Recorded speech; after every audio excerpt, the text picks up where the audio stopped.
Bienvenidos a otra emisión más de Educación y Conciencia. Soy Conchita García. Comenzamos.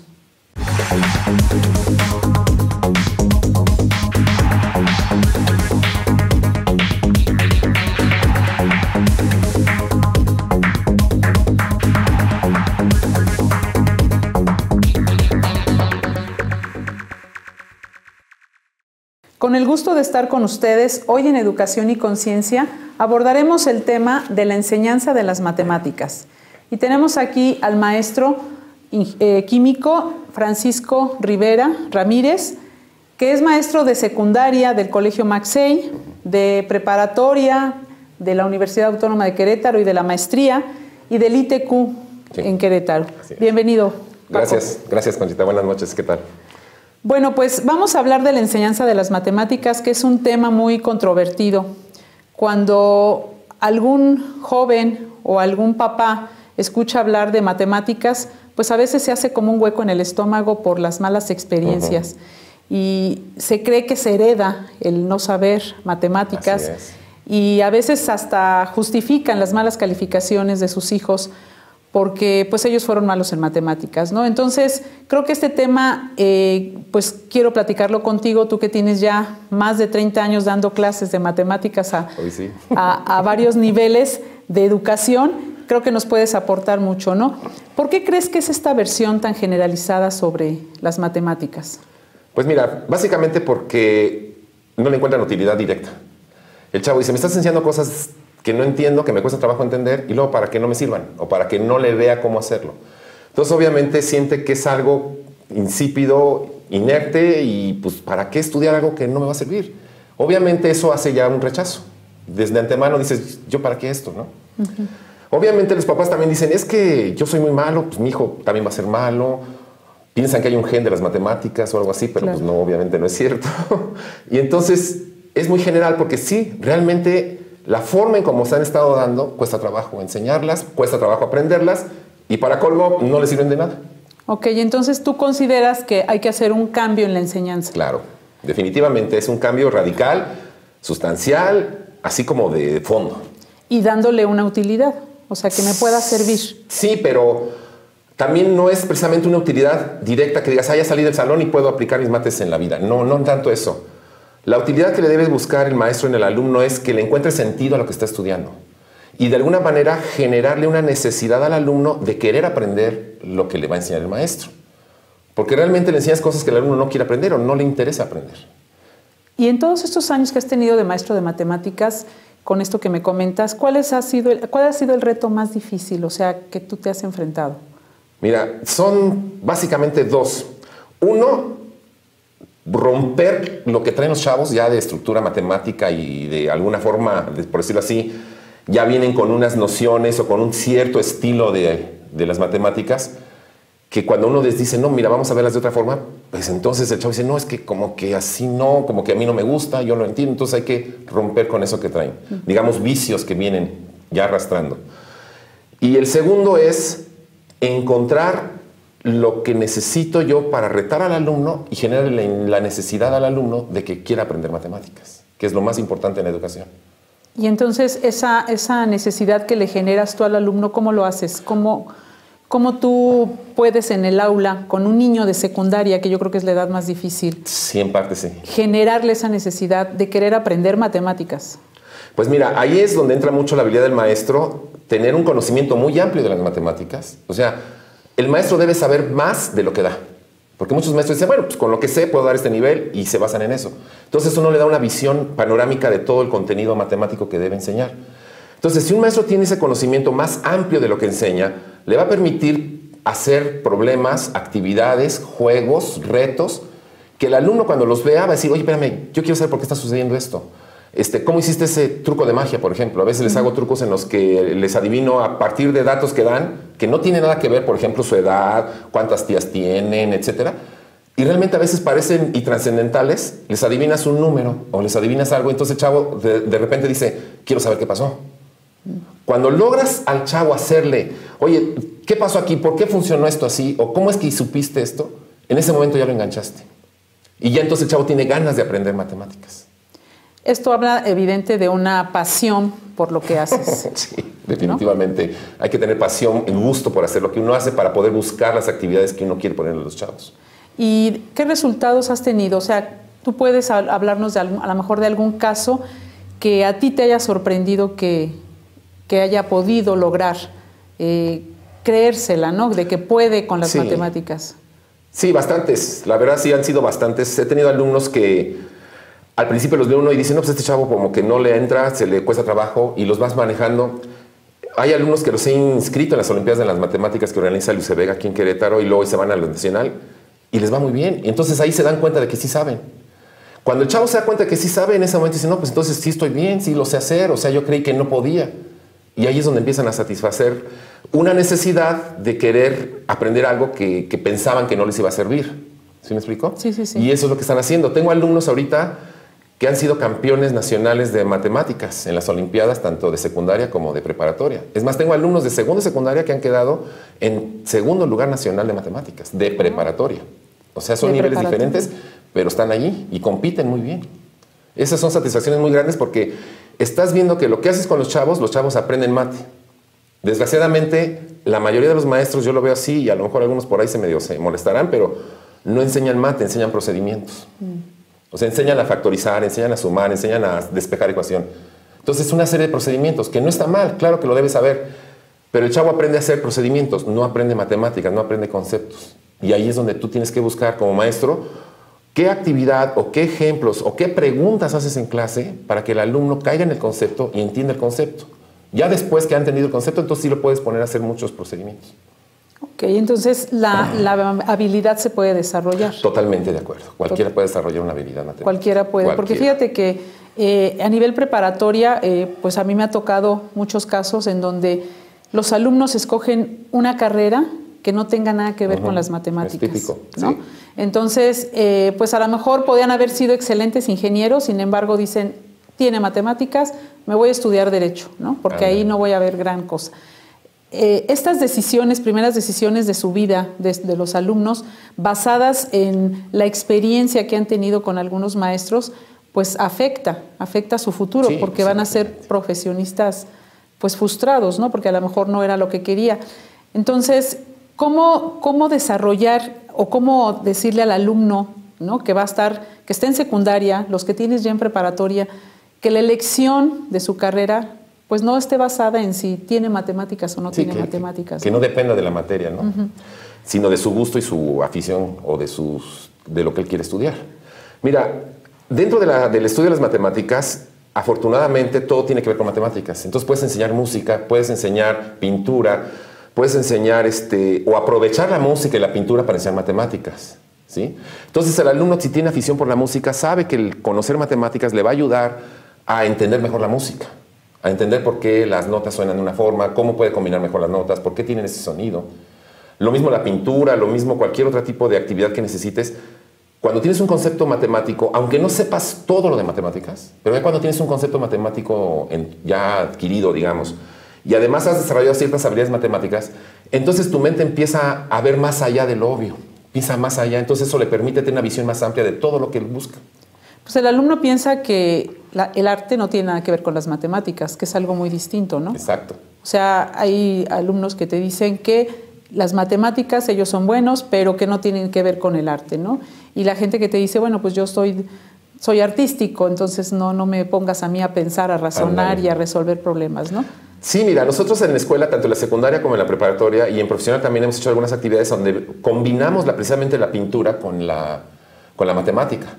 Aprovechando la geometría, pues vemos algunos efectos de punto de fuga, de proyecciones, de proporciones, digamos, semejanza de triángulos y todo eso.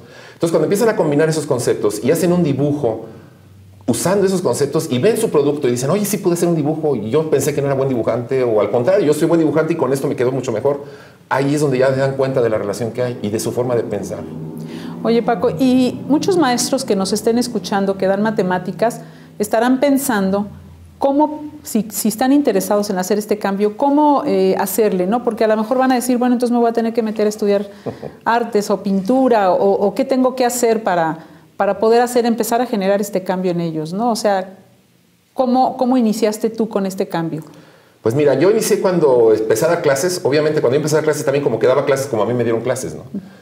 Y me di cuenta que los alumnos cometían errores como yo los cometía y que no entendían igual que yo. O sea, yo reprobé matemáticas toda la prepa. Yo te perdí 2 años de prepa porque no di un mate. O sea, yo me atrasé 2 años, te lo juro. Entré a la prepa del TEC, me metí y empecé a reprobar mate 1, mate 2, mate. Y dije, doctor, pues ¿qué pasa? Algo está pasando conmigo que no entiendo esto. No entendía nada.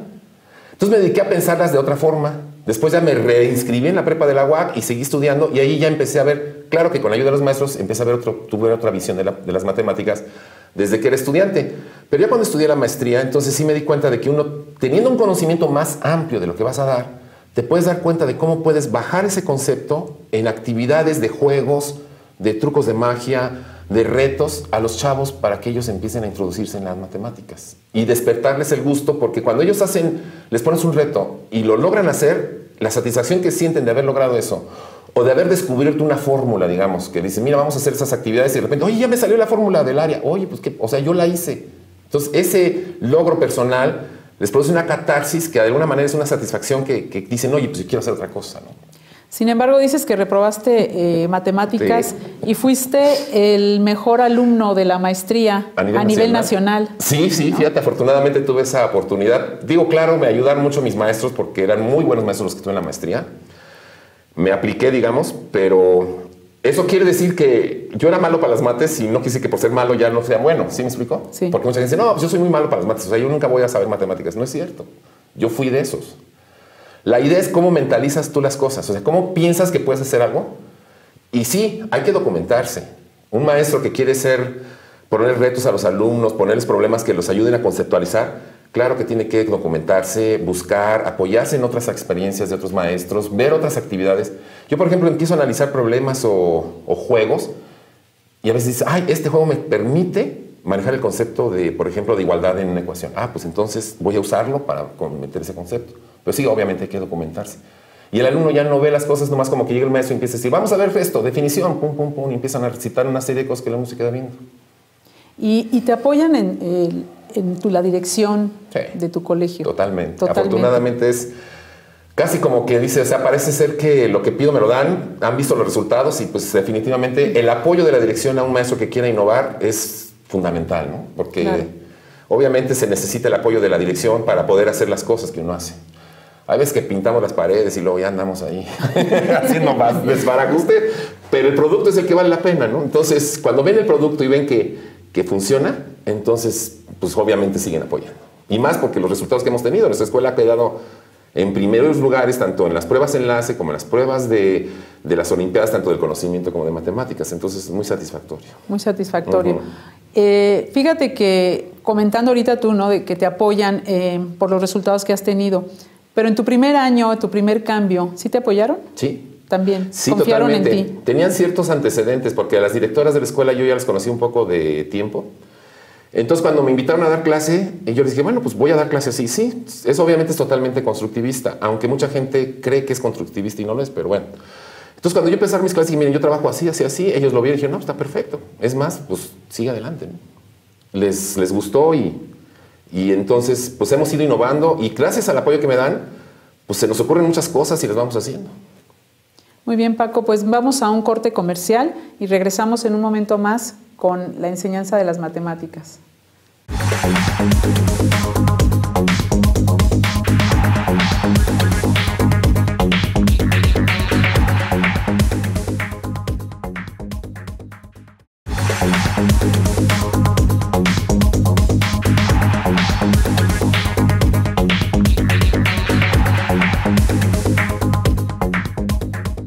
Regresamos aquí en la enseñanza de las matemáticas con Paco. Y bueno, estábamos platicando del apoyo que le daban sus directivos para hacer todos estos cambios, ¿no? Y nos han preguntado aquí de la producción que, pues, ¿para qué tanto quebrado? ¿Que en qué momento se utiliza si se ha sufrido mucho? Los alumnos sufren mucho, ¿no? No nada más en primaria, sino hasta profesional con los quebrados, ¿no? Sí, fíjate que los quebrados es como la parte horrible de las mates en las que el alumno se atora y dice, no entiendo para qué los quebrados o para qué me sirven. O como dicen los chavos, para que repartas tu pastelito, para que hagas fracciones. Mira, realmente la mayoría de los números no son enteros. O sea, lo que tenemos en el manejo, tú ves las medidas, siempre son con decimales. En las medidas, por ejemplo, en el sistema inglés, usas puras fracciones de pulgada y tú más llaves de 3/4, de media, o sea, y la gente las domina perfecto. Pero las domina porque ha manejado la llave y sabe qué tamaño es cada cosa. Hay un pequeño detalle. Cuando uno aprende quebrados, no es que salgas a la calle y digas, ay, mira, hay un quebrado, buenos días. O sea, no me lo voy a encontrar. A lo mejor sí lo voy a manejar sin darme cuenta, ¿sí? Digamos, sí. Pero lo más importante es tener el concepto que me permita pensar, como dije hace rato, más allá de lo que tienes enfrente. La gente, cuando ya desarrolla ciertas actividades o habilidades en los negocios, hay gente que sabe negociar y todo, va desarrollando habilidades y toma buenas decisiones que le permiten avanzar. Pero cuando alguien aprende tanto los quebrados como otros conceptos matemáticos, le permite tomar no solo buenas decisiones, sino a veces la mejor decisión. ¿Qué es lo que hace la diferencia de los que triunfan? Hay gente que toma buenas decisiones, sí, pero a lo mejor había una que era la mejor y no la vieron. En cambio, cuando uno tiene una mente más lógica, un pensamiento matemático y puedes matematizar los problemas sociales, los problemas que ves a diario, entonces tu mente te ayuda a razonar de una forma que ves más allá de lo que sucede y entonces puedes tomar mejores decisiones. Entonces podríamos decir que de alguna manera las matemáticas nos ayudan a desarrollar esa habilidad. Exacto. Para resolver problemas, no precisamente plantear de matemáticas, sino de problemas de la vida cotidiana, para tomar mejores decisiones, para que podamos nosotros darle una como más utilidad, ¿no? Porque el joven, como tú dices, estudia si le ve utilidad. Si no le ve utilidad, dice, bueno, ¿como para qué? ¿No? Nada más me dedico a pasarla y se acabó. Así, ¿no? Como nuestra querida Blanchet, ¿no? Que no le haya utilidad a las fracciones, es ¿para qué las quiero? Pero bueno, mira, te voy a decir un ejemplo. Tú vas a la tienda y dices 50 más 20 de oferta, ¿no? Entonces me dices, 50 más 20 es 70, ¿no? Te van a hacer un descuento 70. Y no es cierto. Es una forma engañosa de hacerte ver que te van a hacer un descuento mayor de lo que sea. Pero 50 más 20, en este caso, no es 70. Si tú tomas 100 pesos, por ejemplo, y dices, pégale el 50%, entonces quiere decir que pagas 50 pesos. Pero a esos 50 le aplicas el 20, entonces te están quitando 10 pesos. Entonces, en realidad, pagaste 40. O sea, el descuento fue de 60. Claro. O sea, 50 más 20 es 60. Ajá. Y eso la gente a veces no lo nota. Pero cuando uno tiene, digo, este es un ejemplo muy simple, pero cuando la gente empieza a tener conceptos matemáticos ya estructurados en su mente y ha desarrollado ciertas habilidades, eso le permite visualizar algunas situaciones y decir, no, ¿sabes qué? Aquí me están engañando. No, aquí esta situación sí me va a convenir. Aquí para que me convenga tengo que hacer esto, porque si lo hago así no me conviene. ¿Sí me explicó? O sea, sí. Ya te deja ver más allá de muchas cosas. Esa es la habilidad que te produce. ¿Y la tecnología qué papel juega en las matemáticas? Mira, es muy importante la tecnología y además ayuda muchísimo, pero no es como que centrar todo el aprendizaje en la tecnología.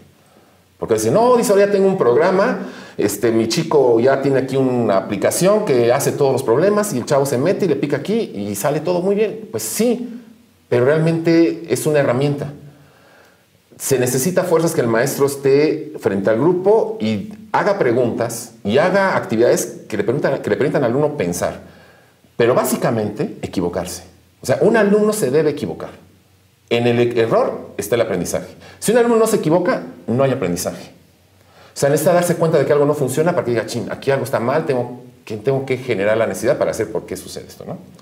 Entonces, si tú vas a una calculadora, ok, a ver, ¿para qué me sirve la calculadora? ¿Para hacer operaciones de suma, resta más rápidas? Sí, mi objetivo es que el alumno vea otras propiedades. Entonces voy a usar la calculadora para que no se tarde en hacer operaciones básicas que por alguna forma ya domina y mejor aprovechar el tiempo en que vea otras cosas. Lo mismo los programas de, por ejemplo, el Cabrillo-Met o el GeoGebra, que son para geometría. No es para que diga al alumno, le voy a enseñar a trazar mediatrices, pues me lo llevo al laboratorio de cómputo y le enseño el GeoGebra y ya le digo cómo se traza la mediatriz. No le da nada a eso.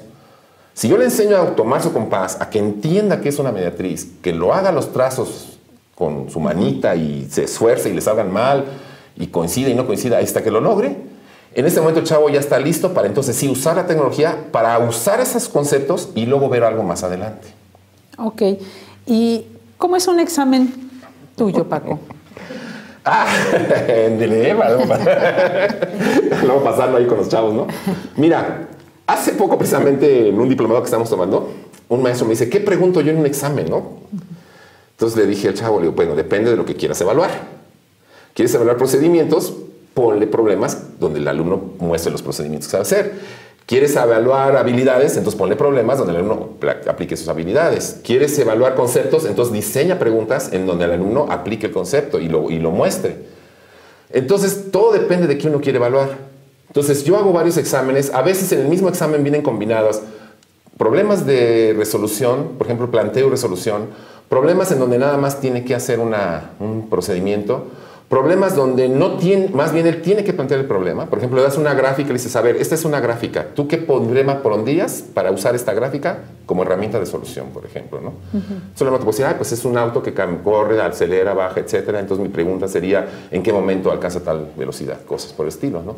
Entonces ya no es lo mismo nomás poner la gráfica y decir, a ver, interpreta tu gráfica y dime qué es.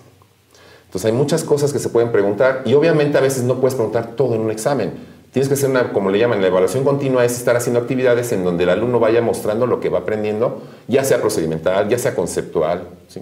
Puedes evaluar con un proyecto. O sea, aunado al examen y otras cosas también. Y por ejemplo, acá en la escuela Maxey es básico los proyectos. Tenemos proyectos anuales, tenemos el proyecto de ciencias que es el próximo 17 de diciembre, están invitados. Ahí en la escuela a las 6 de la tarde, para que también vean el producto de los chavos, cómo lo trabajan. ¿Y qué dicen los papás de estos cambios en las matemáticas? No, no se molestan o no te dicen, oye, ¿qué estás enseñando si a mí no me enseñaron así, ¿no? Dicen que el peor enemigo del maestro es el papá, el alumno. A veces van y reclaman. Fíjate que afortunadamente son un poco conscientes. Sí me dicen, oye, ¿por qué están viendo matrices en secundaria, no? Porque, claro. Le digo, bueno, porque hubo necesidad de meter ese tema, aunque no estaba en el programa, pero por la situación que se dio, pues funcionó perfecto, ¿no? Y el chavo entendió. Entonces, los papás realmente lo aceptan y lo ven. Es más, el alumno le dice al papá, papá, ni me ayudes. Porque a veces lleva la tarea a la casa y el papá me dice, ¿sabes qué? Es que yo le quise ayudar a mi hijo a hacerle. Me dijo, no, papá, tú no, porque tú sabes, eres muy anticuado en tus procedimientos y nosotros estamos aprendiendo de otra forma. Mejor déjame a mí. Si me sale, qué bueno, y si no, ya en clase lo vamos a resolver.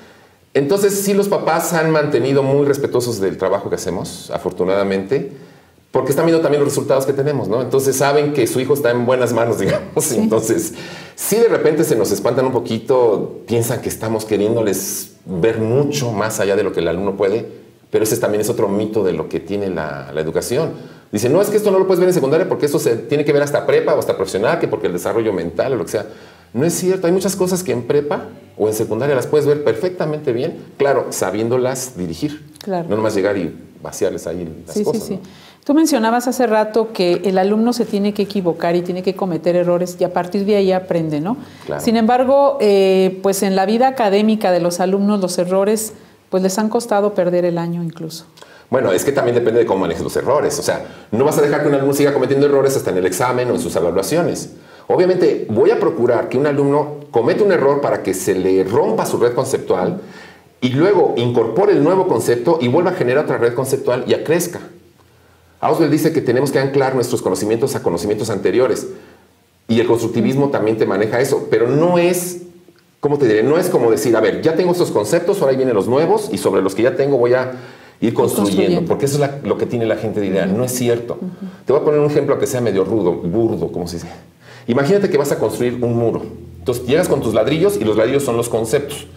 Armas tu base y pones 2, 3, 4, 5 ladrillos y arriba pones otros 3, 4 y ya tienes ahí la base, ¿no? En eso te llegan nuevos ladrillos, que son los nuevos conceptos. Entonces lo que vas a hacer es tumbar la barda que tienes hecha, acomodar los nuevos ladrillos con los que ya tenías y volverlos a reacomodar y tu barda vuelve a crecer. Te llegan nuevos conceptos y ¿qué haces? Tumbas la barda otra vez, la vuelves a reacomodar y vuelves a acomodar otra vez los nuevos ladrillos con los que llegaron y tu barda vuelve a crecer. Entonces el conocimiento en construcción no se significa de ir anclando lo que ya tienes sobre lo que ya había, sino romper con lo que tienes y volver a reestructurar otra vez con los nuevos conceptos. Porque si no, tienes una estructura y llega un concepto nuevo y lo pegas, ¿dónde lo pegas? O sea, no funciona. Y entonces el error te sirve o el conflicto te sirve precisamente Exacto. para hacer el cambio. Para romper lo que tienes y que el chavo esté entonces en sí, esté en la necesidad de querer aprender algo más. Porque dice, oye, me estaba funcionando muy bien lo que hacía y ahora de repente me sales con que ya no. Con que ya no. Pues, ¿qué pasó aquí? A ver, pues vamos a ver qué pasó. Entonces generas una necesidad, hay un conflicto y gracias a ese conflicto y gracias a ese error, el chavo está en posición de volver a aprender y aprender más. Entonces al alumno hay que decirle que no es malo el error. Obvio. Porque muchas veces pues nos ponían, ¿no?, la tachezota con rojo en los exámenes o en el ejercicio para decir que está mal, y entonces eso te paraliza de alguna manera y dices, no, pues... Es que mira, llega un alumno y te dice, maestro, yo resolví esto así, ¿no? Obviamente ves que hay un error, por ejemplo. Entonces, a ver, ¿por qué te salió esto? A ver, ok, ahí está tu problema, no está mal, vamos a hacer esto. Le pones otro problema similar o de un grado de dificultad menor o algo, y le dices, a ver, vuelve a ser con lo que tú tienes. Entonces el chavo luego se dice, ay, espérame, aquí algo no checa. A ver, pues chécale.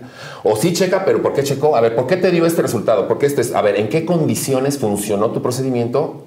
¿Qué características hay que te permitió llegar a un resultado que no está mal, pero a lo mejor no es el que queríamos nosotros? Entonces, chavo, lo pones a pensar y a discutir y a discernir y a darse cuenta. Dice, no, ya sé, es que me equivoqué en esto. Tomé en cuenta algo que no debí tomar en cuenta o hice algo. Ah, perfecto, pues hazlo. Porque muchas veces le dices, oye, quiero que me lo hagas así. Porque hay muchos maestros que te enseñan y tienes que hacerlo como el maestro te enseña. Y el chavo te viene con que, mire, yo encontré otro procedimiento y me llegó al resultado. No, tienes que hacerlo por este. Y eso también está mal, estás rompiendo la iniciativa. Claro. Una buena clase de matemáticas te debe desarrollar creatividad, innovación, destrezas en manipuleo tanto de compás, regla, como habilidades mentales, como de razonar, pensar, trabajar en equipo. O sea, es todo un conglomerado de acciones que puedes manejar en la matemática y desarrollar en el alumno. Pues prácticamente tendríamos que comentar o concluir en este programa el reto tan grande que tiene un profesor, ¿no? Se tiene que preparar mucho más allá de lo que va a enseñar, ¿no? Dominar todas las técnicas, tener esa creatividad para poder hacer creativo al alumno, innovar, ¿no? Estar siempre pensando en qué puedo hacer para que el alumno tenga y crea esa necesidad, ¿no? Entonces yo creo que ha sido muy interesante, Paco, de verdad lo que nos has dicho. Ojalá que el auditorio que nos está oyendo pues pueda discernir ahí los resultados que han tenido sus hijos o ellos mismos, ¿no?, en matemáticas, y que pues a lo mejor ha sido una experiencia pues a veces provocada involuntariamente por el maestro, pero que no limita. O sea, si el alumno quiere, puede ser un buen estudiante de matemáticas. Y bueno, invitar a los profesores a cambiar y a innovar, ¿no? Entonces, muchísimas gracias, Paco, de verdad ha sido muy interesante el tema, y gracias al auditorio por estar aquí con esta pues tema de educación y conciencia de las enseñanzas de las matemáticas, que es un tema tan controvertido en estos días, ¿no? Muchas gracias, Paco. Muchas gracias a ti, Conchita.